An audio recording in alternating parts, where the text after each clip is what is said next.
And what are we talking about today? Pressure intensified on the President Bola Tinubu-led administration as the opposition, rights groups, anti-corruption organizations, and the Nigerian Union of Journalists (NUJ) demand independent investigations into the alleged Presidential Foreign Intervention Promotion Council (PFIPC) scandal, saying the controversy threatens confidence in governance and public accountability. The controversy centers on allegations that the purported council secured office space, opened Central Bank of Nigeria accounts, and received a budgetary allocation, alongside claims linking its leadership appointment to the Chief of Staff to the President, Femi Gbajabiamila.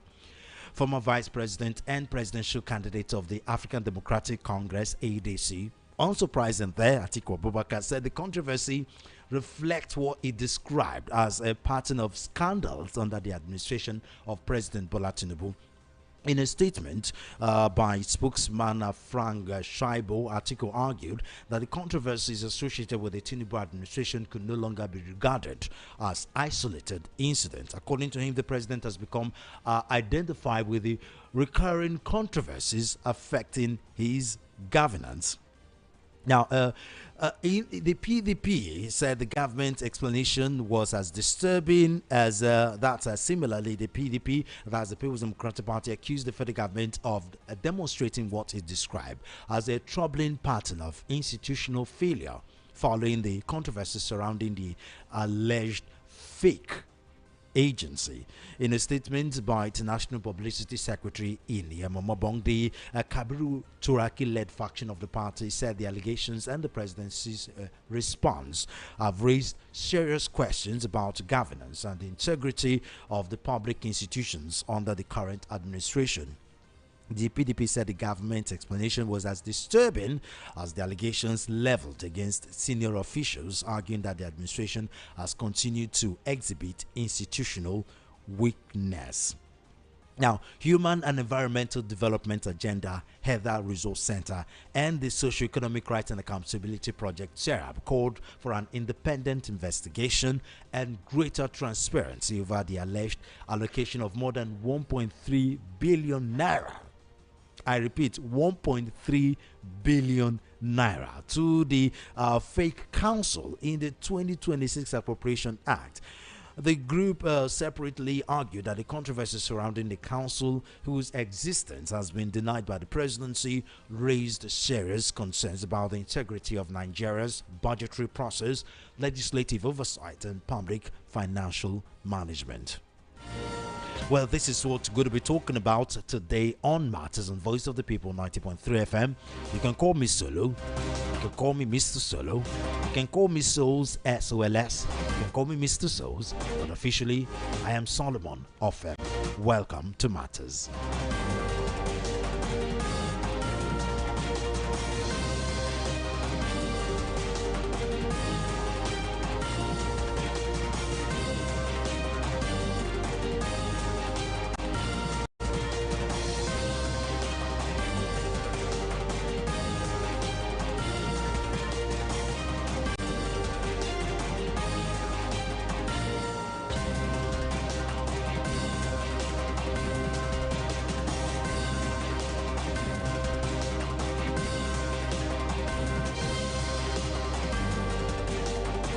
Once again, welcome to Matters on Voice of the People 90.3 FM with Solomon of FM.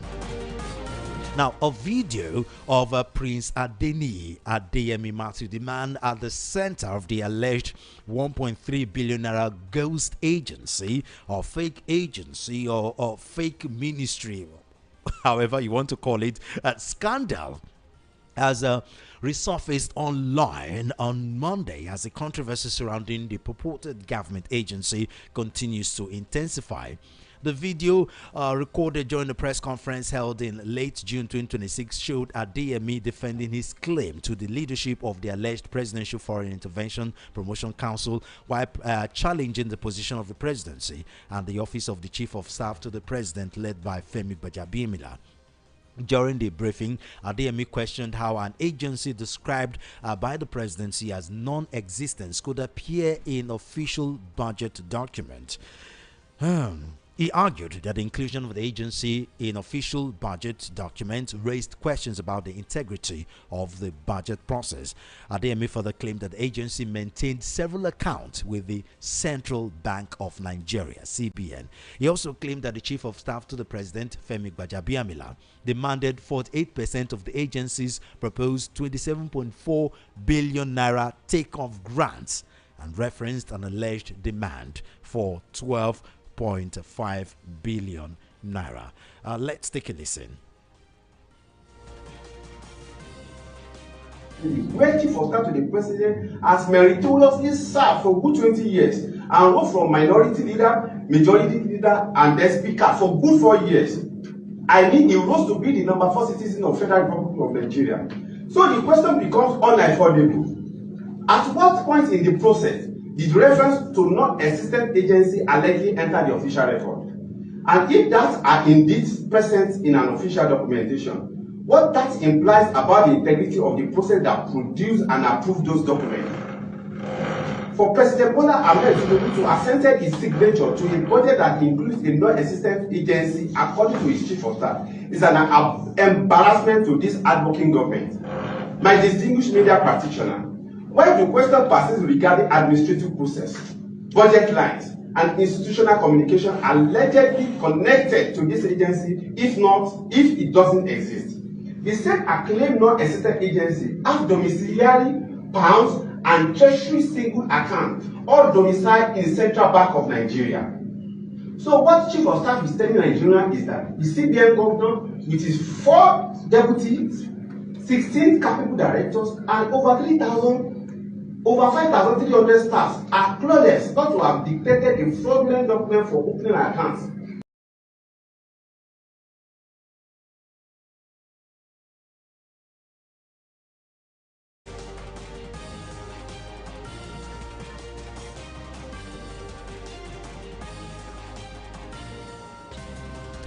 Well, that was a video of a Prince Adeniyi Adeyemi, the man at the center of the alleged 1.3 billion naira ghost agency scandal, resurfacing on Monday as the controversy surrounding the purported government agency continues to intensify. Now, joining me to help analyze this is Lawale Kundayo. He's a public affairs analyst. Mr. Kundayo, thank you very much for joining us today. Thank you. Well, this is looking like a very, very interesting telenovela. I mean, Nigeria itself is a telenovela. Yes. I mean, since the APC came into power, I mean, Nigeria has been a telenovela. Let's be frank with ourselves. Nigeria has been a dramatic country since probably England decided to hand over the country to we Nigerians. From you for saying that. Yes, from the First Republic to the military takeover to the civilian in quotes regime, the PDP. I tell people, you know, unequivocally that the problem in Nigeria, let's be frank, didn't start from APC. It only escalated, became a million times worse during the APC administration. So Nigerian drama didn't start today. President Olusegun Obasanjo had its own drama that came to a head during the 3rd term, you know, thing. Yes. They had the controversy during the oil, you know, and everything. President Yaradua, I mean, his presidency started with controversy. I mean, when he came out to proclaim and question the electoral integrity that brought him into office as president. Goodluck Jonathan came into office and the drama became even worse.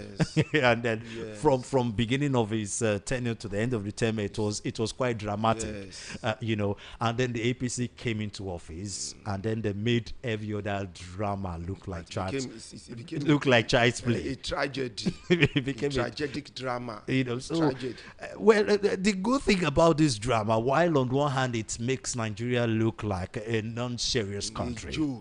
Looks like a joke. Well, for we journalists and we on her personality, it gives us something to talk about. At least we will not run out of job. That's on the funny side of it. So, but what's your take on this latest drama? Thank you very much. Thank you very much. You know, one thing is this. This allegation coming on board, denial, and the whole story just died down. Before we know it, before that one died down, you're already picking up another one. Yeah. They deny it. Before you get down on that, another one is already coming up. They deny this and that all over the.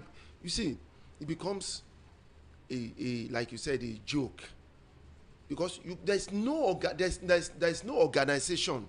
Even you can't run your family like that. The way Nigeria is run, you can't run your children will run away. Yeah. Your wife will abandon you. You can't run Nigeria like this. I mean, sorry, your family, nobody can run his family successfully like Nigeria is being run. Nobody can run an organization. I'm saying it the way Nigeria is run. I mean, even the akara and roasted corn that the first lady advised Nigerian women to do. I mean, I'm not sure a successful akara business will be run like this. Somebody said, they started creating allegations and scandal, and somebody said, I saw it on in this social media. Somebody said he made 750,000 naira selling akara every month. I said, look at something. Look at it talk, as if look at the mentality. Is a foreign thing. It's not something that we see all over us in Nigeria. Where do you want to find akara? You make 750,000 naira in a month selling akara at the roadside.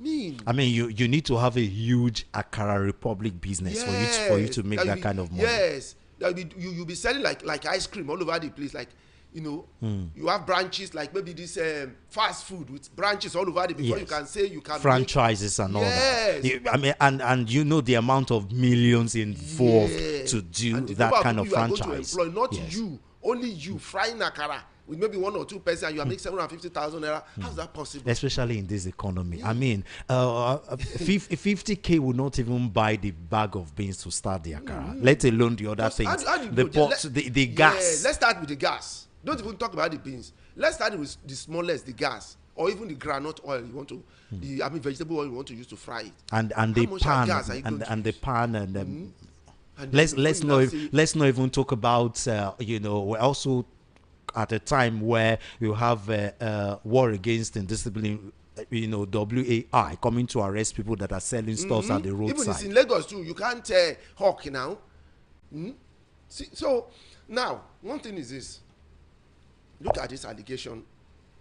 Should we start with that? The one of IMF or the one of this agency?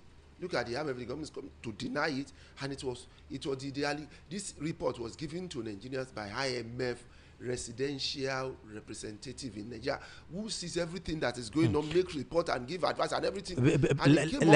Let's take it step by step. Before we go to the IMF, let's start with the scandal, the agency, and let's look at some of the nitty-gritties. Yes, let's start from the beginning. Before an agency could be put in the budget, that means it must have certified. It must have been gone through all the processes. Your documentation, the certification. Yes, even your the profile of the logo, agency, everything. Yes, I mean, it has to go through the Corporate Affairs Commission too, CAC. Register it. You submit to the federal government for everything set. Before, and then they will now tell you to bring a budget. You sit down, you pay people to help you do this budget. Yes. Because it's something that is big. It's a huge project. Yes, you get budget. What am I spending money for? Up to furnitures, office space. Yes. To the staffs or whatever. When you do all your budgets, big book, then you submit it to federal government. Federal government look at it. They do their own review. They now add it to the main budget, and then after adding to it, they submit to the House of Assembly. The House of Assembly go through everything. They have a committee for each section that will listen to the defense of this budget. Yes, you will now come and defend it. They will send people to those committees to defend the budget. Yes. These agencies will send their own people to defend. You get what I'm saying? The process is quite long and tedious. I don't know how you can come up and tell us that it doesn't exist. Look at all the processes we have counted. Even you pay private to do, there are contractors that will come in and help you fine-tune that budget. Yes. It's not done by the ministry only. There are the contractors that will come in and help them, put things in order. Sub-agencies, sub-ministries. And then the house will collect it, they will take it home, give it to their own assistants, their own aides. Yes. They will look at it, they will call experts, look at this thing, they will look at everything. That's why they call them committee. They approve it, send it to the Senate. The Senate will have their own committee. They sit down, they look at everything. You get it? And then before they now approve it, and then they approved it. After approving, that means everybody has certified that budget, is recognizable. Because the moment they sign it, it becomes law. Yeah. You get it? It becomes law. Now, they sign it, that means it becomes law because everybody have gone through it. No part is left. And then they now release money to these agencies. They pay their staffs, and then the agency has done so many operations along with the federal government. The federal government has been giving this agency work to do. Yeah. You get it officially with documentation, and then somebody the same government now come up one day and say it doesn't exist. How is that possible? Look at all the processes you have outlined now. Yeah. How is it possible for somebody to now come and say it doesn't exist? If somebody that is maybe public, just ordinary public people, the mass just come up that are not part of the government and say it doesn't exist, the government will have said no. How can it not exist? Something that but now for government spokesperson to come out and say it doesn't exist, it sounds like what exactly is going on here?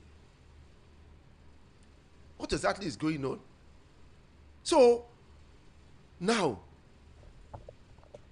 the next question is, what is the next thing? Is it going to die down like this? How can the government itself come out and say such agency doesn't exist, despite the fact that all these processes that's passed through, even monies were released to that agency? So the government released money. 1.3 billion. Yes. 1.3 so he has accounts in central bank.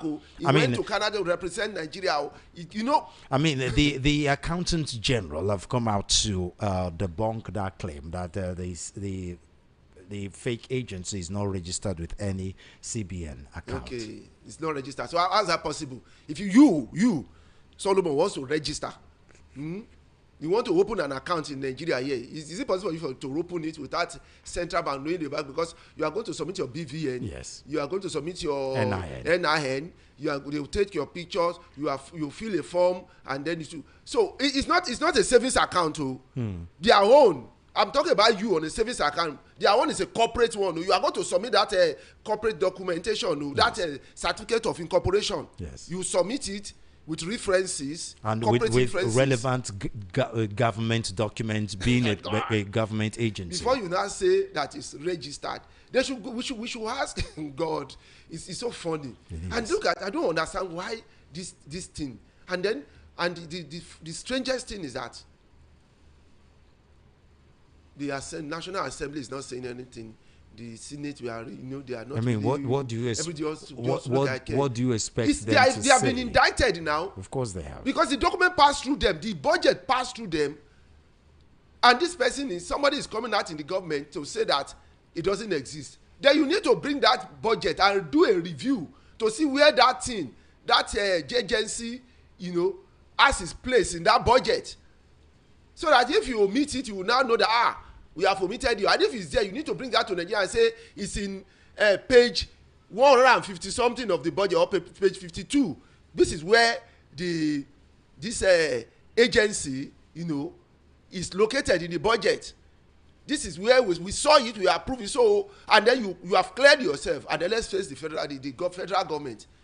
Spokesperson has said it doesn't exist. I mean, if that's the situation, it means, we've highlighted some of the processes that agencies and ministries, parastatals go through for them to be certified. If it went through the National Assembly, and all of a sudden they're now crying fake agency. That something is wrong in the fact that a lot of these processes were jumped. Let's especially at the National Assembly side. Do you remember the tax law? Yes. Do you remember the tax law? And the hush hush. Yes, and later people were saying, no, this is not the tax we approve. Do you remember that tax? Yes. It could be that maybe something like that happened. Like that happened. So the National Assembly, because it passed through them, they have been indicted. They need to come out and clarify themselves because they represent Nigerians. So if you represent Nigerians, like Nigerians employ you, put you there, vote you to be in office, that's we employ you, and then these are part of the work, statutory work, duty, responsibilities you need to carry out. And then there's a problem. You need to come and clarify yourself before. I'm talking about National Assembly before Nigerians. They need to come out and clarify. Both National Assembly and Senate need to clarify themselves before Nigeria that look, we did our job. This thing is in the budget. Look at the page it is. They submitted it. We went through it. We did also, and we clarify it. Go to the federal government and ask them. We are innocent. And if it's not in the budget, then you can come out and say, no, it's not part of what we approve in the budget. This is the budget. It's not in the budget we approve. Do you get him? They need to come out and talk to Nigerians. This brings into question the oversight function of the National Assembly, with which they clearly aren't doing if Nigerians rating anything to go by. I mean, several persons have already called this 10th National Assembly the worst National Assembly in the history of Nigeria, in the sense that while there is a merit, an advantage to the executive and the executive being in the same political parties all over the world. Nigeria is not exactly in a peculiar situation, where the presidents and the governors of different states, in a situation where they are in the same political party as the majority of the legislative legislatures. One major advantage is the fact that the president's plan for the country goes, for the most part, smoothly. While that is an advantage, in Nigeria, it looks like it is a way for more corruption, for the executive and the legislature to connive in causing more mayhem. Some will say that is the situation in Nigeria. I mean, when the Senate president come up to say our job is to follow and agree to what the president says. That means he didn't understand his job. He didn't understand his responsibility. He didn't understand what he's supposed to do in the constitution, because the constitution never told you to agree with the executive. Go and see the constitution. There's no part in which they say you should agree. Now, your own job is different. You are to monitor the executive. That's your main work. You get it? To make sure everything the executive do is above board. Yes, it's and constitutional. And you have to checkmate the executive. You have to act as, that's why you call it check and balance the power. Check. You check them. What they are doing, you checkmate them. You don't go beyond it, and then you balance their power. That is, when they want to do excesses, you get it. You balance it. You dilute it by bringing it down. That is your work. You get as reps. Not for you to say everything they bring. Then what is your work then? You are not checking. You are not balancing. What else are you doing? That means you are useless. Look at when you talk about party, the president can be the same party with the House of Assembly or whatever, and they still have, areas where they don't agree. You remember Biden? Biden wanted to, in United States of America, Biden wanted to go for the second term. And his party told him, you can't go. That told him, it was his party who told him to step down. Yes. He said, I can do this. They said, no, you can't do it. You have seen a lot of flaws with you. Step down for your vice to go. And then what did he do? He stepped down and gave support to the vice. That was totally different. And then that is the ideology. That's what they call, a nation that wants to move forward, a party that has ideology. It goes beyond that. Look at the one that happened in UK. The House his member begin to resign. When they went against that, you see, you need to step down. You either step down or we resign. And they pressure them into resigning. They pressure them into resigning. So many cut across like that. But when it comes to Nigeria, it's a sit put. To them, that place is their I don't know, is their birthright. Even kings abdicate. Yeah, true. They leave the office for somebody else. I mean, even military dictator as Babangida left office. You have to say no. I have to no. It's for the sake of the. Even Jonathan did it. He said for the sake of the nation. So what is so different? We have people who have done it in Nigeria. So you can go against the ideology, your member party now, when they are not doing the right thing they're supposed to do. It's not a big deal. Now, on the flip side of it, though, one may be tempted to wonder if Femi Gbajabiamila is complicit in this creating this fake agency. At what point did he decide to hands off? You know, what would have been the reason for him to hands off? You know, where he now finally rejected the agency that it is a fake agency. If really he's complicit, that's on the flip side of the question. Gbajabiamila is a big name. It's an international name because he has been speaker.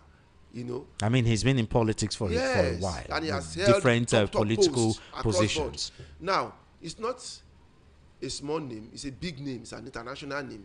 You know, and then for you to come up and indict him, allege him, you get it, means that his name is being toyed with. I mean, to be frank, the indictment came after the presidency cried foul, exposed the agency as fake agency. And obviously, as the chief of staff to the presidency, Femi Gbajabiamila is part of the presidency, which means something must have happened for him to finally. How can you say something is a fake? For him to finally come out to say this is a quiet. Fake agency. By now, supposed to have since last year, supposed to have come out and say something by now. You get it. You say your own side of it. But what do you think would have happened if he was the one that created the agency? What happened? What do you think happened for him to finally reject that fake agency? The guy created? Was the Adeyemi. I mean, the prince was saying something about settlement, giving 48% of the. He has already collected some certain money. He wants to collect another 40% again from the budget of that agency, and it was too much. And he was afraid that he might be taken out, so he had to come up publicly to commit himself into the public view. You understand? That's why he came out. Now, he has indicted somebody so big like Gbajabiamila. Which is not a very easy thing to do. That's a serious defamation of character. Therefore, his name needs to be cleared by thorough investigation and coming out with the truth. That is the only way he can clear his name. Now, for him to keep quiet is a sign that he is what? Accepting it. Because silence means consent. This is a case of not even the federal government. This is a case of Gbajabiamila because the guy didn't say, that prince didn't say he didn't mention his office. He mentioned him by name. Now, but really, so he needs to clear that name. It's not the office. Nigeria, can you exactly separate the person from the office? Really, I mean, you can't. No, the office remains. Before we got to that place, the office was existing. Yes. When you got to that place, if somebody is writing to you, different individual embodies. So if somebody mentions your office. name, it's not talking about the office. It's talking about you as a person, not the office. Now the problem is that your personality now affects that office, and you need to clear it. Femi Gbajabiamila, at this point in time, I mean, do you believe he will be able to create that kind of agency without the office, without the position of the office? He should come out and tell it. He should come out. He should tell Nigerians his own side of it. He should tell, because both the official and unofficial are listening. we say unofficial Nigerians, the masses are listening. You get it? They are not part of the government, and we have the official, EFCC, ICPC, the government, House of Assembly reps, the judiciary, the police. Everybody is listening, and they expect him to say something, because EFCC, that is their job. And EFCC, ICPC, they've not even DSF. They just kept quiet. They've not even Even come DSS out to kept say quiet. anything. They kept quiet. Nobody is saying anything. The question is, excuse me, sir, why are all the agencies keeping quiet? Because he's supposed to have come out to clear himself, and if he's not clearing himself, then he needs, to face the law, and then he needs to be invited, and then they will now interrogate him to hear his own side, because it's a big case. You are not talking about somebody like me, this small Lawal here. You are talking about somebody big like Gbajabiamila, who has been Speaker of the Federal House of Assembly, who's now Secretary to the federal government. Now, is that name needs to be cleared, because it could in 10 years time, or maybe 4 years time, or 8 years time, he may want to go for the presidency. He may be contesting, and then all these things are already there for you. He needs to clear himself. But on the other hand, this administration, the APC administration, the President Bola Tinubu administration, have found themselves in one scandal after another, and they've been able to. A country that don't have a strong enforcement, history. Don't you think this is another scandal that they will water? The president of the presidency himself, the president himself, President Bola Tinubu, has gone through a whole lot of scandal, certificate scandal, the quote alleged criminal scandal, and I know. He's watered. What is one more scandal? Okay, this is not even. I think there are so many scandals even against Gbajabiamila. This is the latest one. Exactly. There have been some. Majority of the persons in this administration have the Senate president also have his own scandal, the NDDC scandal. Nothing happened. Some of the ministers, Natasha scandal. Exactly. Some of the ministers have their own scandal. There was one who had to resign because of certificate forgery. Exactly. From, school they've, whether it's financial scandal, certificate forgery. whatever. At the end of the day, for a country where news is coming out every day. It's never a good news. Always, most of the time, it's always bad news, and many of it is against this executive. They've clearly watered this or that. Don't you think this one would die down by the time another scandal? They are not watering it. They are just surviving. They are not watering. They are surviving. You get surviving. Surviving means barely with your life. Really. These administrations, some will say they are very comfortable despite all the criticism. So why are they fighting why are they making sure that the oppositions did not, are never healthy? It's because of how strong they, that's not being strong. What will you call that? See, if you are popular, if people want you, you don't defend yourself. People defend you. There are two different situations here. The Buhari administration was never popular. The Buhari administration had its own scandal. Yet an APC came into office. The President Bola Tinubu was not popular all through his campaign, and he won the presidency. That shows you how powerful and how strong he is, whether he's popular or not. It's not the situation here. Buhari rode on the faults of Jonathan before he got into office. Before people realized it was already in the second term. Do you know people were complaining that it was Saraki, the Senate president, didn't allow because always scrutinizing it. People said this is the way democracy is supposed to be. But you know how they spread propaganda, and Nigerians now, we don't have time to read and listen and discuss. You get, so just flow along, and by the time it was in the second term, they realized that this is not good, and it was already in the second term.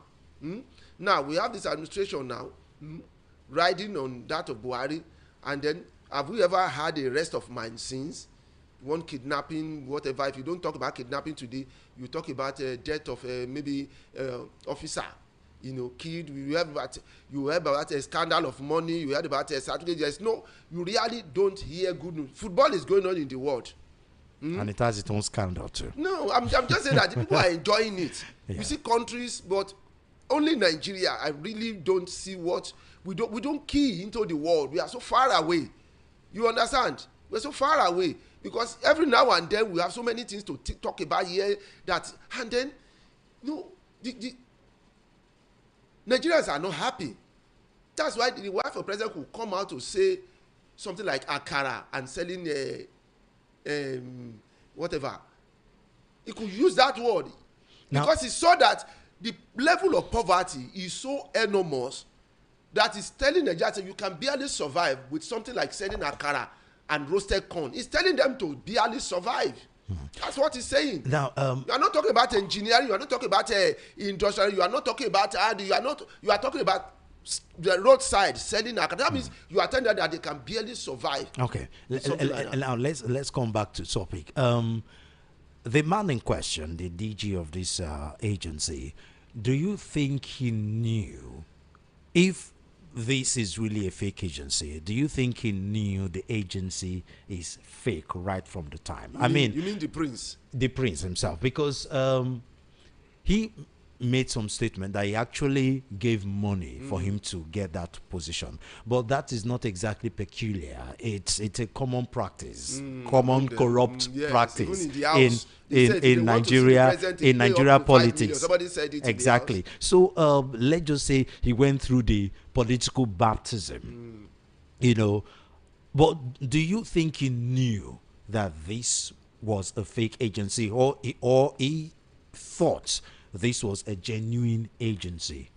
I don't agree that it's a fake agency, because from what we have outlined in the beginning of this conversation, nobody will agree that it's a fake agency. Then why would the presidency all of a sudden come out to call it a fake agency? That is why we are saying that if it truly this is a fake, the House of Assembly will have come out to say, no, we didn't approve anything that has to do with this. Because they approved the budget. If it is not in the budget, let's see. Two so things. What is fake about it? Two things can be correct at the same. They said it, they have not come out again to give any evidence beyond that. Mr. Ikundayo, we are a country where we've seen years of budget padding. Don't you think this was a fake agency created for budget padding? Let the House come out and clarify themselves. Or else they are all complicit, because they passed the budget. And all the things they trench in the budget, and the federal government, use this what they call fake agency. Say federal government have been using this fake agency. You call it fake agency, and there are documentation that shows that you've been making use of these agencies for your operations activities. So how is it fake? Is it now you are discovering fake people? You have been working with a wife, and then you just discover that no, this wife is not my wife. Is it possible?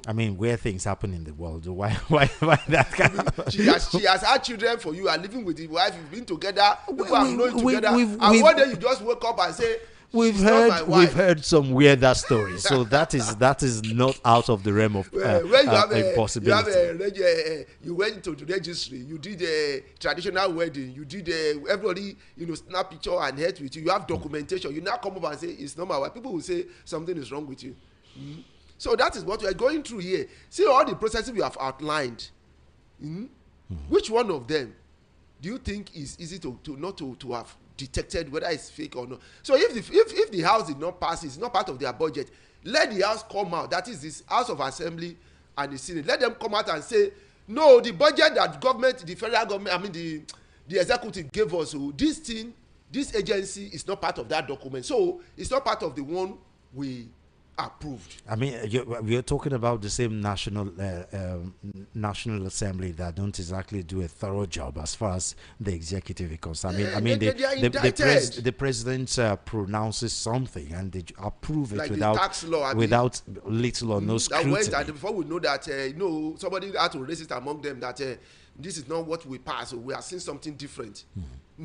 Then it's an indictment to them that they are not doing their job well. It's an indictment. Because as they keep quiet, their silence now, you know, is a complicit.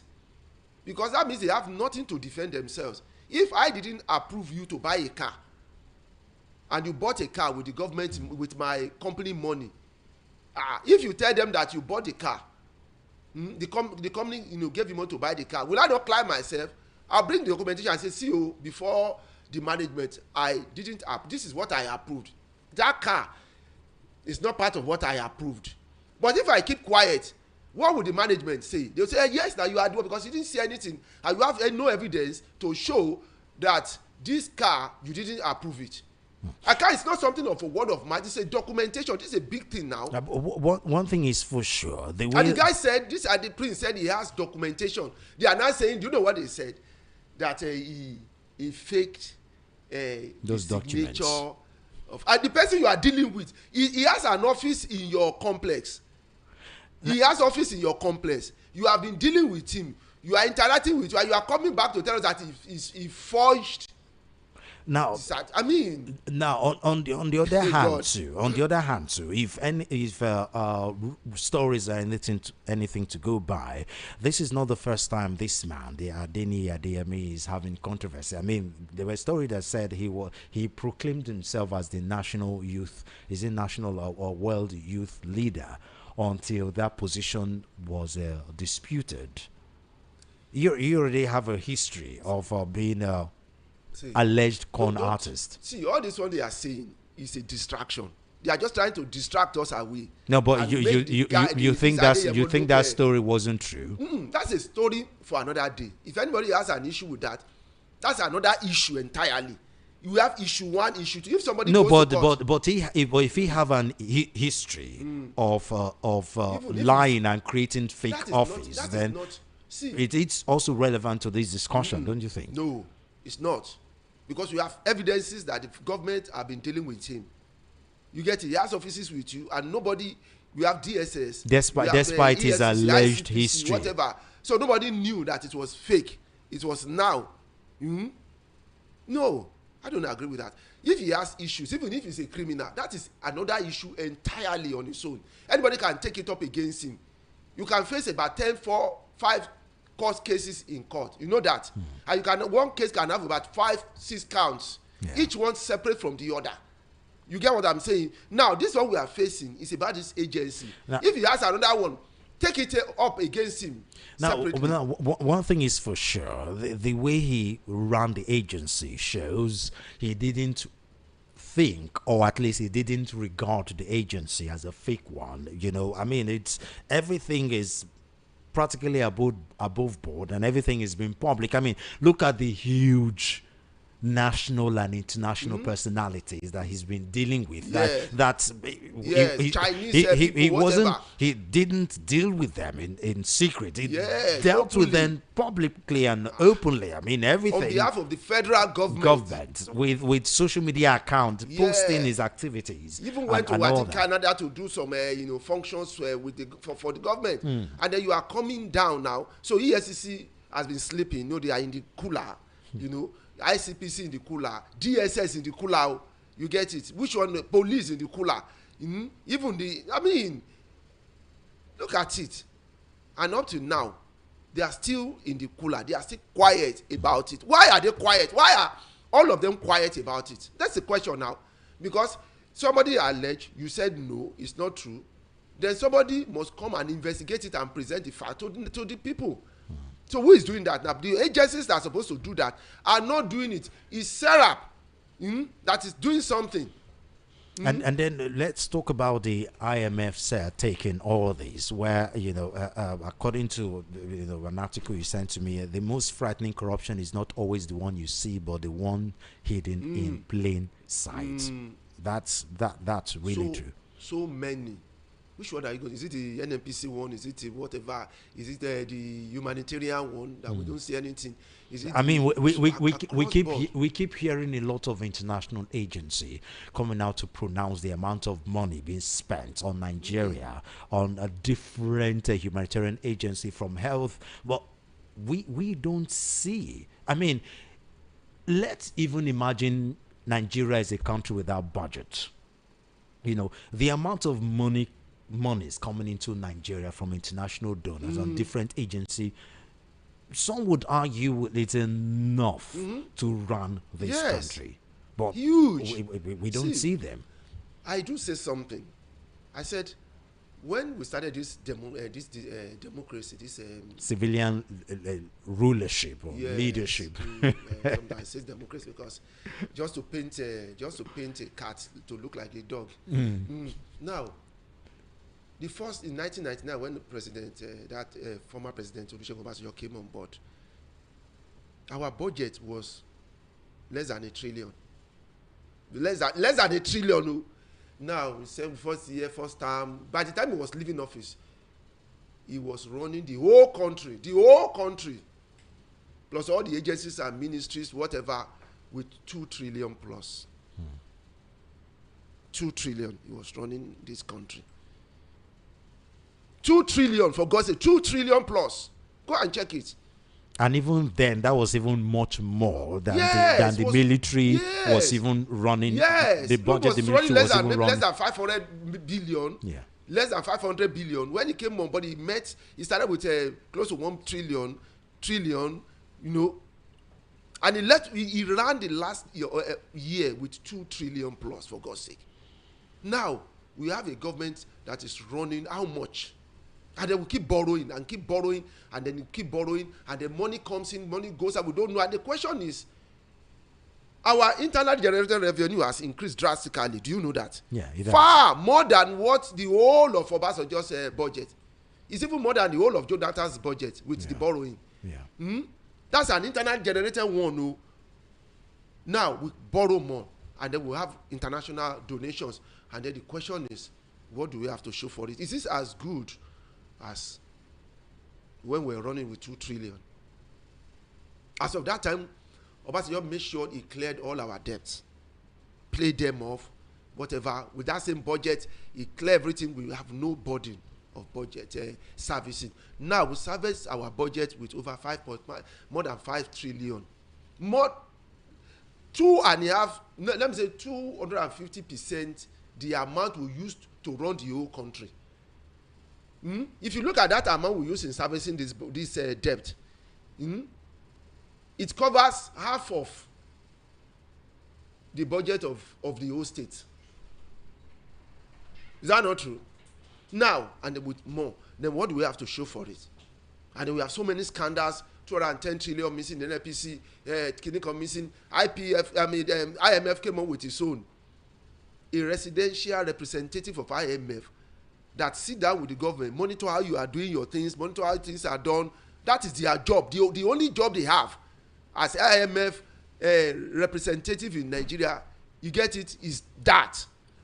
And then they came up with something like that, 8.8, 2% outside budget. And then somebody came up and say it's a lie. They should bring evidence. What do you mean? This is the evidence, for God's sake. Which means this alleged ghost agency is just one out of a million financial discrepancies going on in this country. One agency, which is even up to the ministry. As in more disturbing revelation, quietly, yes, it's because when you have ministries, more ministries and more agencies, it's easy for this money to get out without you teach them, because there are so many.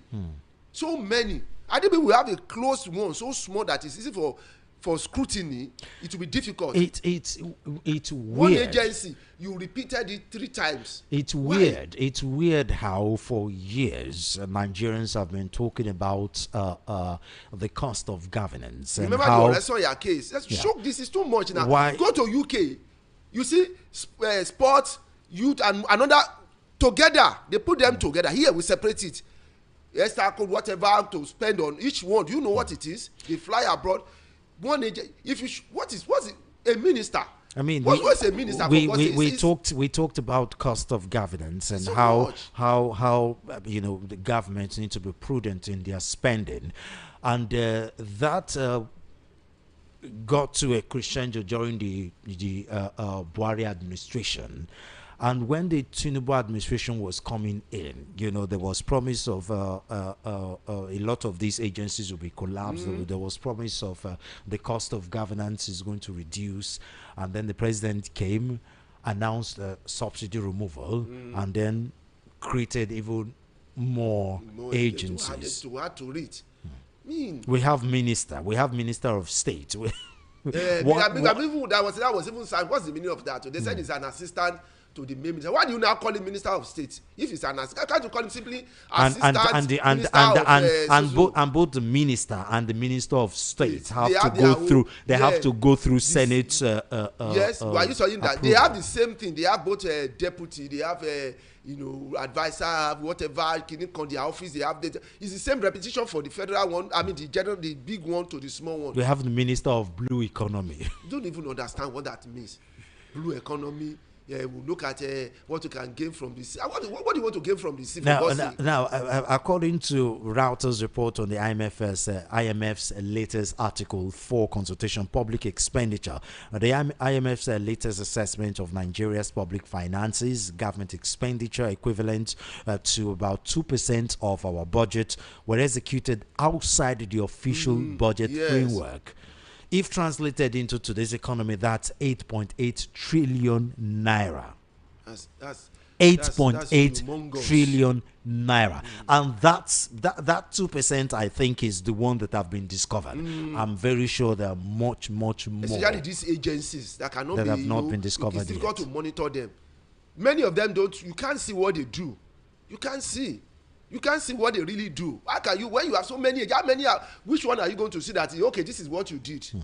This one is monitoring, this one is monitoring the same thing, this one is monitoring, this one is monitoring the same thing. And this is not accounting error. This is this is not loose change. That's money that is hidden from everyone but caught the attention of the IMF. And this is an international agency, not an internal agency. Residing in Nigeria and resident in Nigeria, monitoring. That's their work to monitor things. And that's the ones they've seen. Yes. I'm very, very sure they are ones that the IMF have not seen yet. Especially those agencies.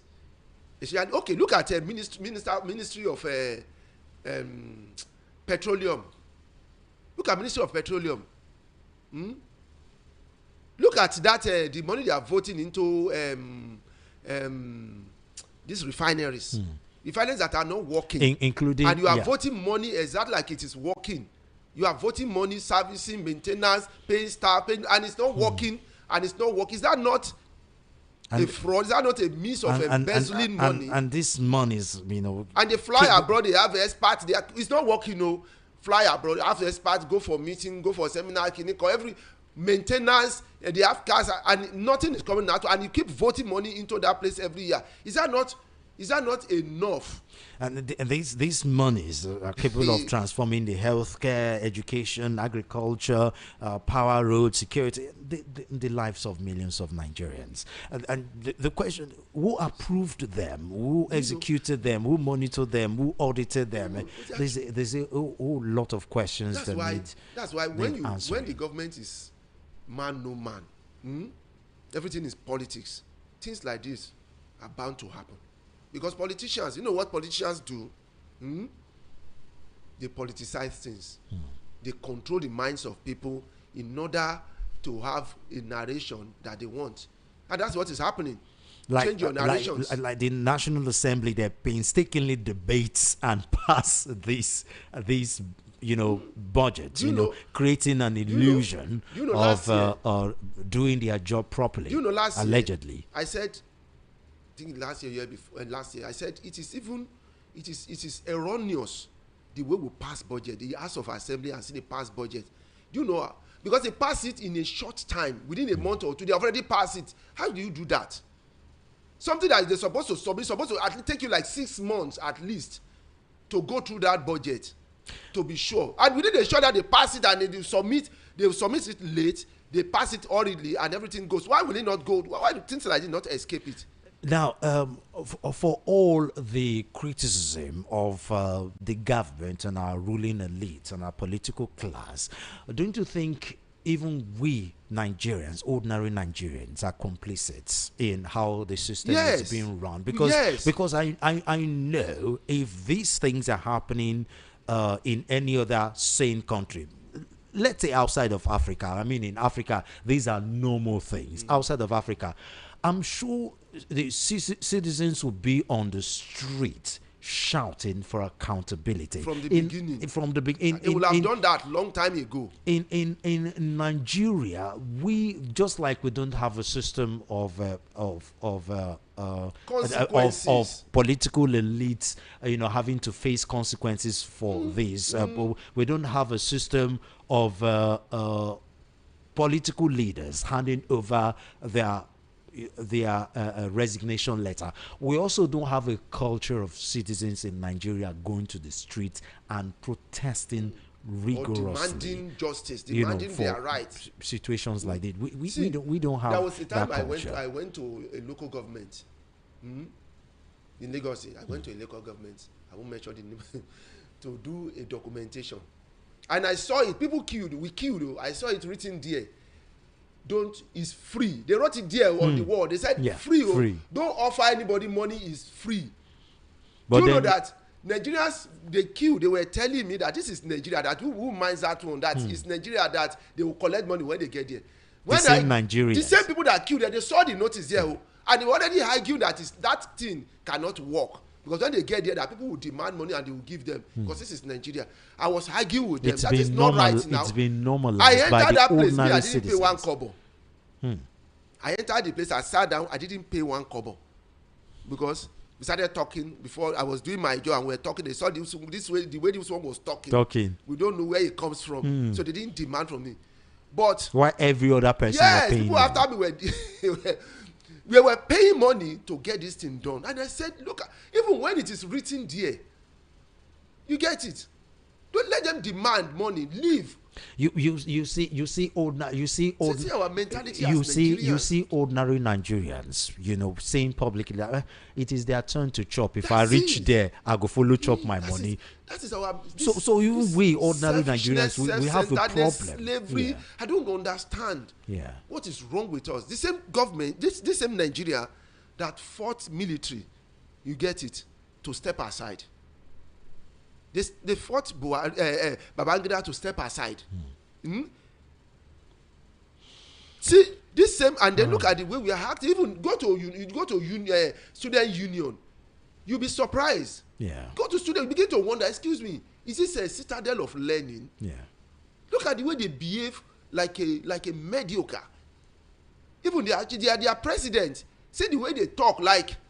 They don't care about every other student. The only thing they care about is their pocket. You can imagine if this person now becomes the governor of a state. The way you go to there, you get there, you discuss philosophy, politics, science. You interact with others from internationally.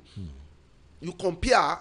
You call comparative studies, and then you come out, or you enter the union, and then you behave like a mediocre. You see what is wrong. Look at NLC. NLC, for God's sake, Nigerian Labour Congress.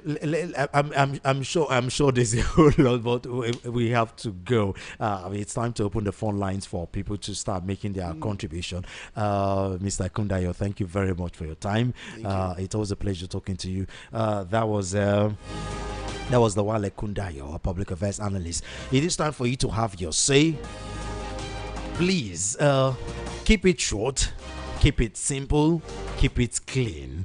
We need everyone to make their contribution. So please say everything you have to say under at most 2 minutes. If you go past 2 minutes, I will humbly and respectfully cut you off.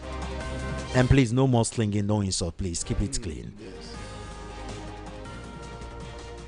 The numbers to call 0700-903-903-903. Again, 0700-903-903-903 or 0803-692-9933. Again, 0803-692-9933. Alternatively, our WhatsApp number, call or messages, please. No SMS, phone call or WhatsApp message. 081-717 56338. Again, 081-717-56338. Time for you to have your say. Let's start with a WhatsApp call. Hello. Hello, Mr. Solo. Yes, so welcome to Matters on VOP. Good afternoon, sir. Good afternoon. Tell us the name where you're calling from, please. Yeah. This is Changwa from the Corridor. Okay. Go ahead. Yeah. Yes.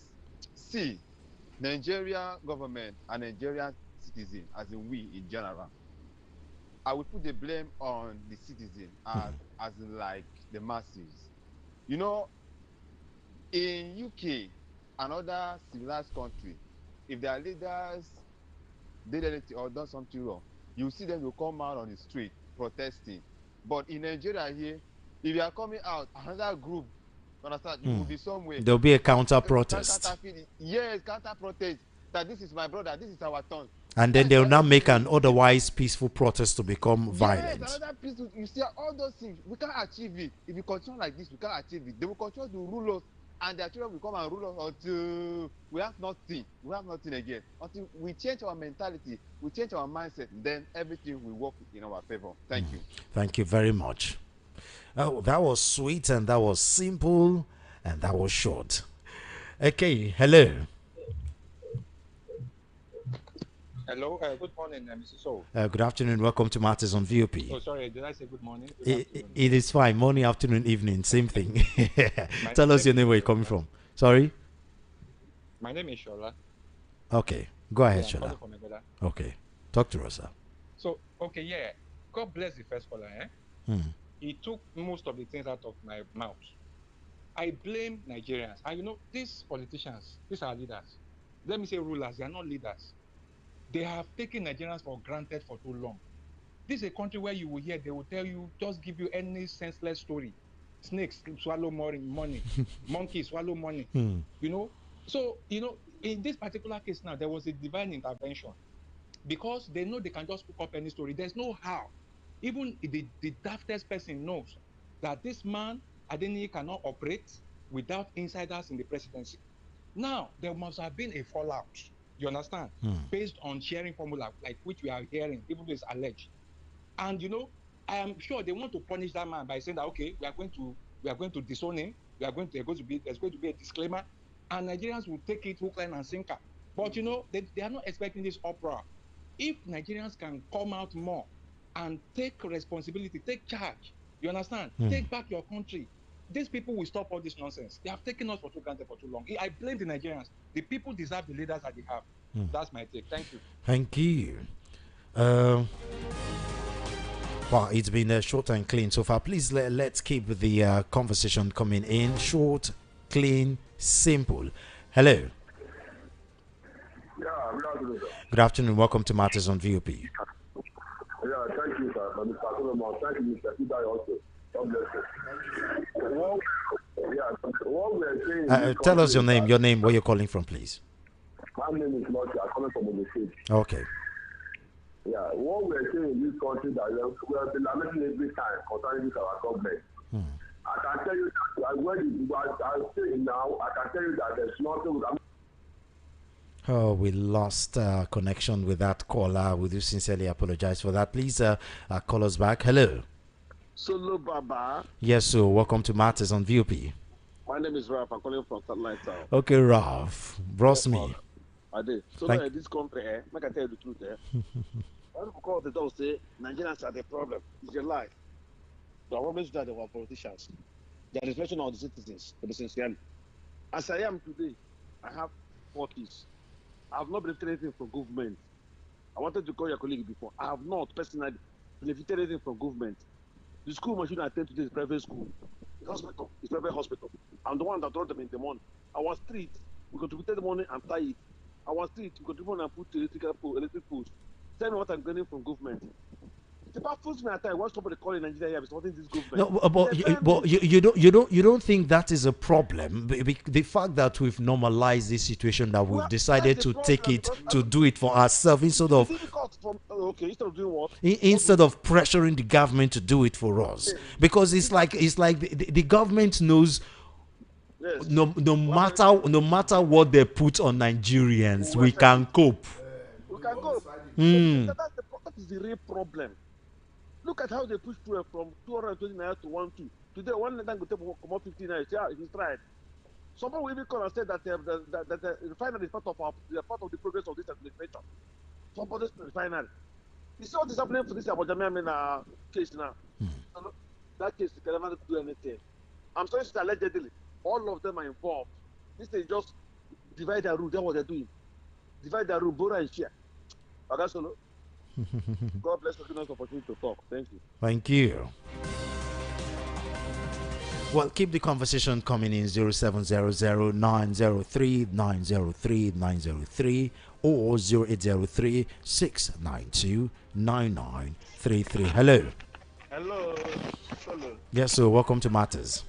Good afternoon, sir. Good afternoon. Tell us anywhere you're calling from, please. This is Ifeanyi Chigo calling from Ejigbo. Okay, fine, Chico. Go ahead, sir.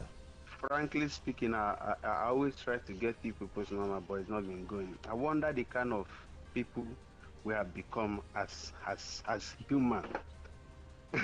Sometimes it baffles me, the person that writes for the president, and he writes and reads himself first of all, and the president now reads, or a group of his readers read, and then he presents it to the people and stand before Nigerians and read. And Nigeria has said these things, cook, right and center. We just absorb those things. See, what is happening in a Nigerian government today is just because we allow it. The day Nigeria said that this is enough, then it becomes enough. Until Nigerians wake up, we'll continue to take this. On a serious note, it has gotten to the peak where it should crash, and nobody can tell us where the solution begins. It can begin from this. Let's wait and see what brings the end of this cycle of people that has enslaved Nigerians. God bless everyone. Bless you too. Thank you.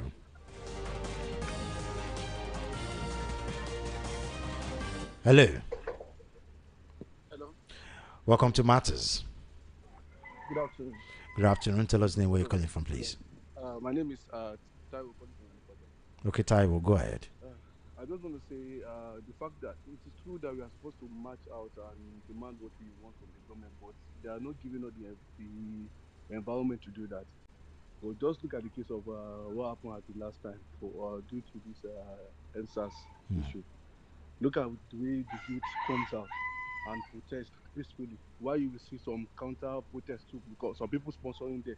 I don't know the government sponsoring them. You understand? So they are not giving us the enabling environment to come out and do that. So may God just help us in this country. Although we will still continue to fight because it's not an easy thing. The country is not even encouraging people at all. Things are just, it is from bad to worse. Let me just put it that way. May God just help us. Indeed. Thank you. Thank you. Hello.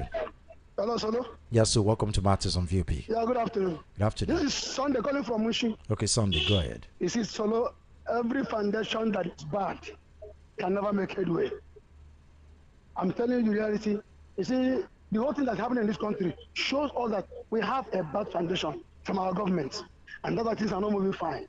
So, you see, just like what Ekudaya said, there is no way you will take all these things around. You will never find out the real truth in it. So the fact is that the guy is not saying wrongly or not saying the fact. They all know about it, and they know why they create it, and they have been using it. It's just that God said that they should be exposed this time, and that's why we are hearing it today. So to me, we are not making any headway with all this kind of government that are governing us. Thank you. Thank you. Okay, let's pause for a moment and see if we can read some messages on WhatsApp. Good afternoon, Mr. Soul and Mr. Lawal. Emmanuel in Lagos. I don't know how many supporters of this government will defend what I see as this level of reckless, mindless, and wasteful spending. Serious questions need answers. How did the reportedly fake agency got into the budget and open an account with the CBN I don't know how the National Assembly was not able to carry out investigations and properly perform its oversight role. Nigeria deserves accountable leadership and prudent management of public funds. This government needs to be voted out in 2027. I salute you, my gallant friend, Mr. Solomon, and our able guest on the house, Mr. Ikundayo. I hope we are highly motivated for this beautiful afternoon, sir. Please kindly help me wish all our gallant army commanders and officers and men happy 163rd Nigeria Army Day celebration for the year 2026. Army motto victory from God alone. This is from OC Morale and Iti Lagbaja Army Cantonment, Lagos. Thank you very much.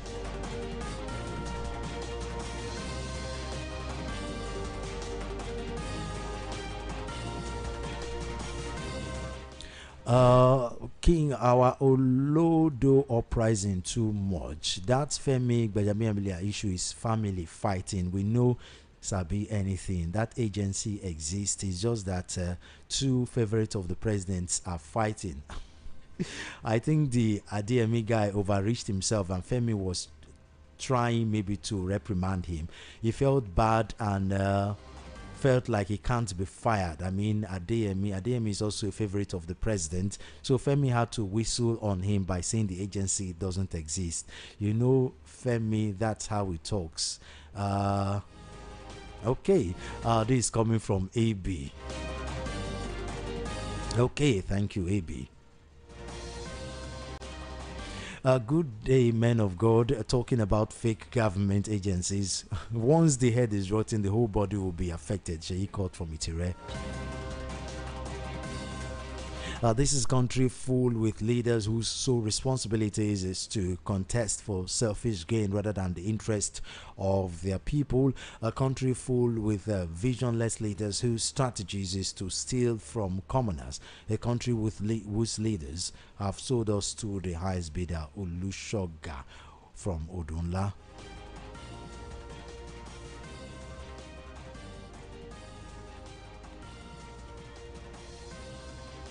Good afternoon, Solomon. Tinubu and APC are the food Tinubu and APC are cooking should hurt them in 2027. Nigeria is bigger than any individual. The evil men cannot continue to have their way in this country come 2027. Mike Ozo from Ayobo. Thank you very much, Ike.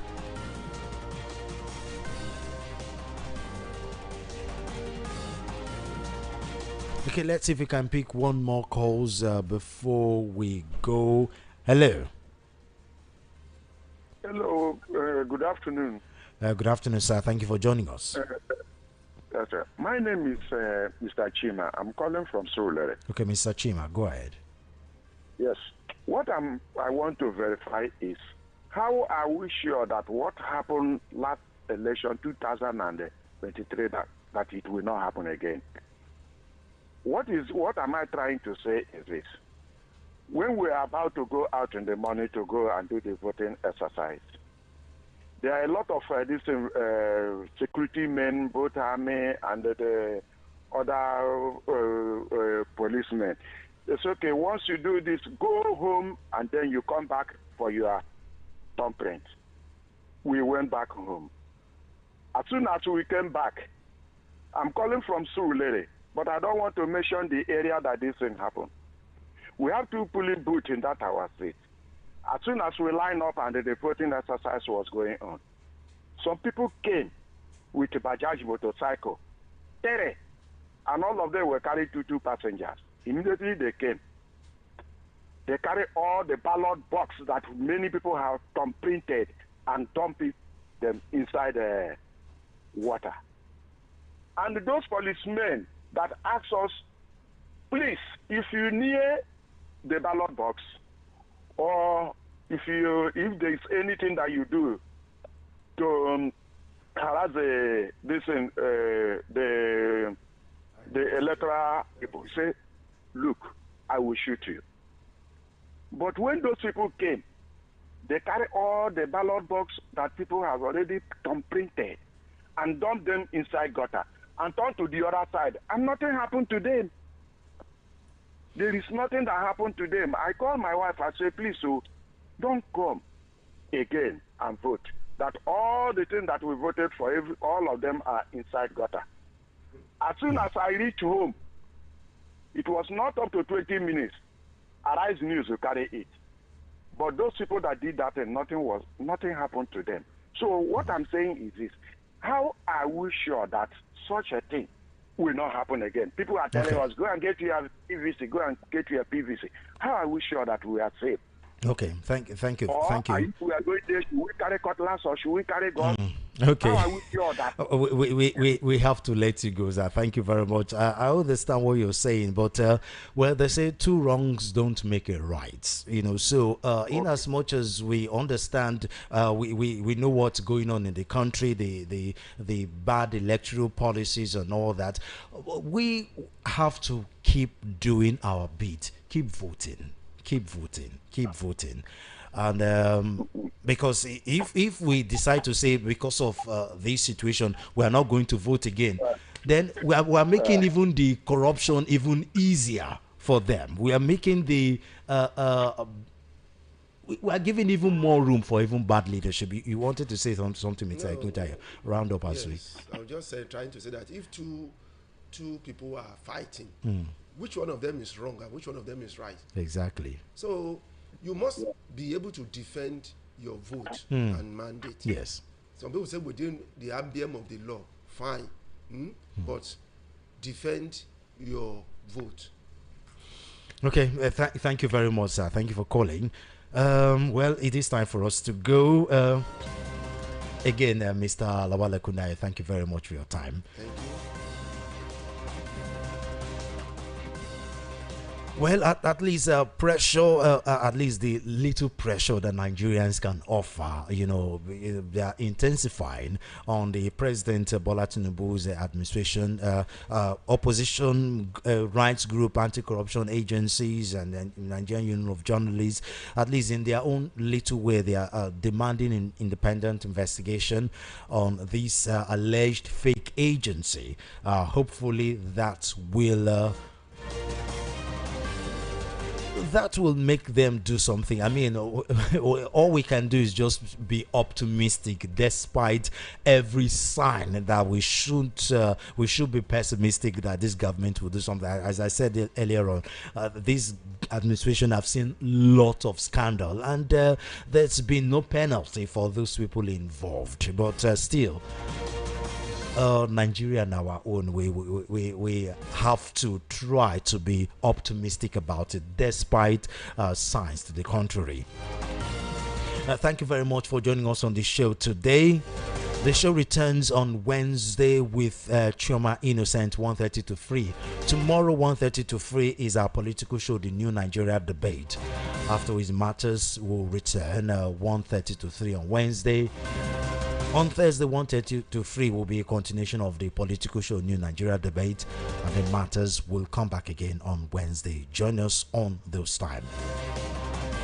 Don't forget to follow us on all our social media handles at VOP903FM and subscribe to our YouTube channel at VOP903FM. You can also follow me on IG at SoloFem1 and on X at SoloFem. I am Solomon Offem, signing out. For now, with MC Chooks and a walkie-talkie, will be on air shortly.